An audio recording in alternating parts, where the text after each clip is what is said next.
Говийн бүсийн зөвлөгөөнд Өмнө Говь, Дунд Говь, Дорно Говь, Говьсөнбүр аймгийн 14500 орчим төрлийн албан хаагчдыг төлөөлж 600 орчим албан хаагч оролцлоо. Бүсийн зөвлөгөөнд оролцож байгаа төрлийн албан хаагчид 2019 оноос хэрэгжиж эхэлсэн төрийн албаны тухай хуулийн хэрэгжилт орон нутагт ялангуяа сумд хэрэгжилт хангалтгүй байгааг онцолж байлаа.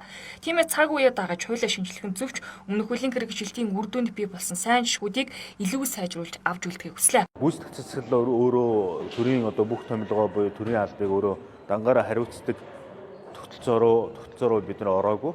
Бид нар бол энэ улсын хурал, засгийн газар ингээд нийтээс ингэж сонгодог ийм дундын тогтолцоо хийж штэ. Тэгээ энэ бол өөрөө бас энийг илүү сайжруулаад бэхжүүлэх нь бол чухал байна. Хэдий дээдлийн дундаас дээш шатны дарга солигдсон ч гэсэн түүнийг энэ дорн байгаа мэрэгчсэн төрийн албан хаагч нар зөв удирдлагаар мэдээлэлээр хангадаг.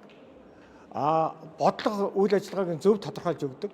Тэрийн дээд удирдлагын дарга бол өөрийнхөө тавьж байгаа зорилтын хувьраа нийцүүлээд ингээд шинжилээд явах үйл ажиллагаа нь бас зохимжтой юм уу гэж ингэж харагдав. Хууль тогтоомжинд мөрдөгдөж байгаа цаг үеийнхээ тусгал нь байж тухайн үедээ өргөөж өгдөг.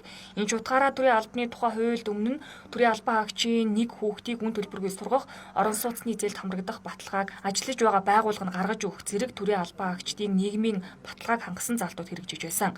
Төрийн албаны шинэтгэлд энэ мэт заалтуудаа эргэж тусгах хүсэлтч ирж байна гэлээ. Ухайлах юм бол төрийн албан хаагч орон сууцны ямар нэгэн үйл хөдлөх хөрөнгийн зээл авах гэхээр зэрэг энэ зээлийн баталгааг нь өөрийнх нь ажиллаж байгаа төрийн байгууллага нь хариуцаар гаргацдаг байсан.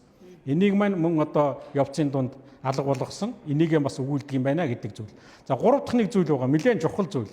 Төрийн албан хаагчийг төрийн албанд ажиллаж явах хугацаанд нь нэг хүүхдийнх нь ихтэй сургууль, коллежид сурж байгаа сургалтын зардлыг төр хариуцдаг ийм зохицуулт байсан. Энэ зохицуултыг мөн хүчингү болгосон.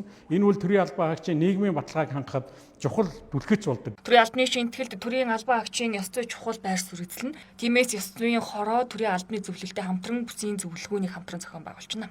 За төрийн албаны шинэтгэл ёс зүйн хууль тогтоомжоор өргөжж баяжиж явж байна. Тэгэхээр энэ хүрээндээ бид өдөр тутамдаа тулгамдж байгаа асуудлыг яриулаад эргээгээд сайн туршлага хэрэгжүүлж байгаа бусад төрийн байгууллага бусад аймагуудынхаа төрийн албан хаагчдаа энэ асуудлуудаа нээлттэй ярих ийм болцоо олгож байгаа уулзалтуудыг хийж байна.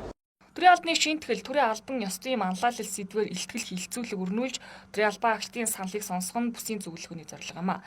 Бүс тус бүр дээр төрийн албан хаагчдын гаргасан санаа хөндөгдсөн сэдвийг нэгтгэж төрийн албаны шинэтгэл тусгах үе шаттай ажлууд хийгдэнэ гэж төрийн албаны зөвлөлөөс тодтогч байна. Дараагийн зөвлөгөө Ховд аймагт болох юм а.